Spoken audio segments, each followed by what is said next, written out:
My name's Say. I'm the owner and founder of Anansi Content, a subcontracting agency that specializes in helping digital leaders take conversion copy fully off their plate. All right, now you know who I am. Let's get that out of the way. And I just want to talk to you a little bit today about why, if you're freaking out right now, if you're like in panic mode and stressing and panicking, your number one job right now is to get out of that mode. It's not to figure out what's going on in the future. It's not to totally overhaul the way you live your life. It's not even to spend the whole day numbing yourself out watching videos or playing video games. It is really to stop the panic freak out cycle that you might be experiencing right now. Now, I'm going to be honest. There's a lot of crazy shit that's going on right now. You know it. I know it. The world is changing. It will probably never be the same. But here's the secret. It is never going to be the same again after it changes. Sometimes it might feel like things never change, but things are constantly changing. So let's get into a little bit why it's important to not freak out and panic. First of all, I just want to tell you, I have been in your shoes. I spent probably a solid 3.5 days freaking out, stressed, panicking. I tried to up my work hours so that I could, get more stuff done so that other people wouldn't be working on it, wouldn't be putting in as many hours. I tried to, double and triple down to make sure my business had a plan and it was going to thrive and succeed. And let me tell you what actually happened. I flailed around a whole heck of a lot. I was kind of shitty to the people around me that I love the most, and I didn't really actually get much more done. Now, depending on your response to stress, once again, maybe you respond to panic by throwing yourself all in and trying to do everything. Maybe you respond to panic by just not thinking about it and numbing yourself out because every time you try and think about it, you start panicking again. Both of those reactions are totally valid. I totally understand. Like I said, I've been there.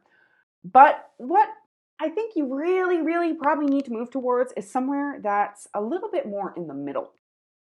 Now, the reason for that, and I discovered this myself, right? I already knew this, but somehow when you're panicking, it feels good. You kind of forget. I know it doesn't feel good, but something is like, okay, I'm giving into the panic, and that feels somehow comforting.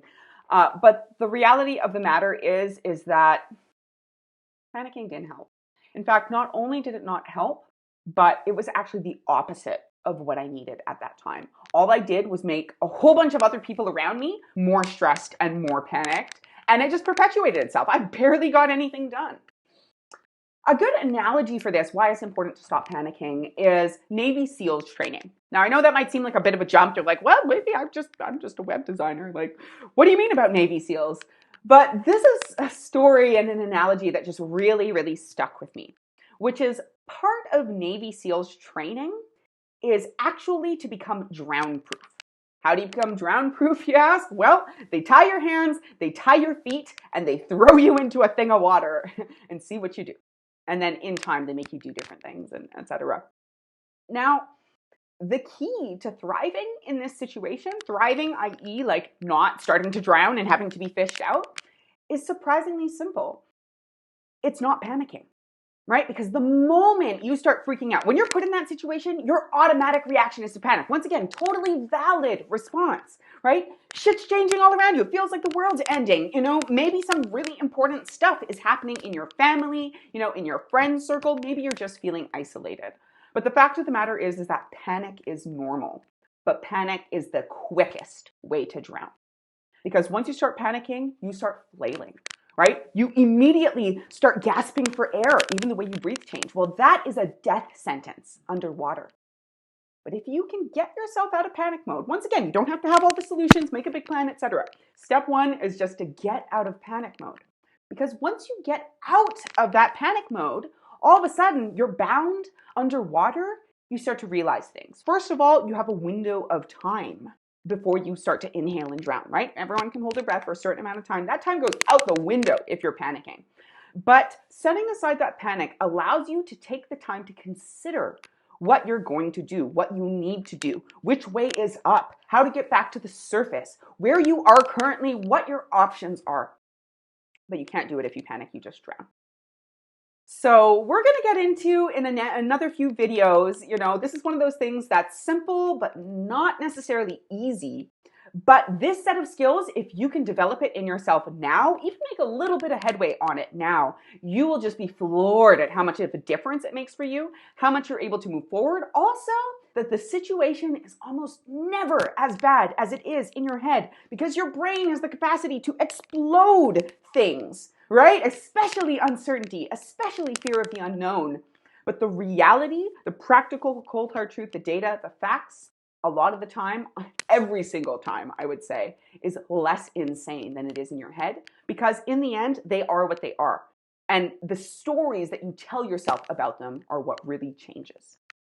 Anyway, so like I said, I'm going to be getting into many more specifics about how to stop freaking out right now, stop panicking, and actually just align yourself in a way that you can see what to do next and move forward. And there's a few different things to cover because once again, there's a lot of things going on right now.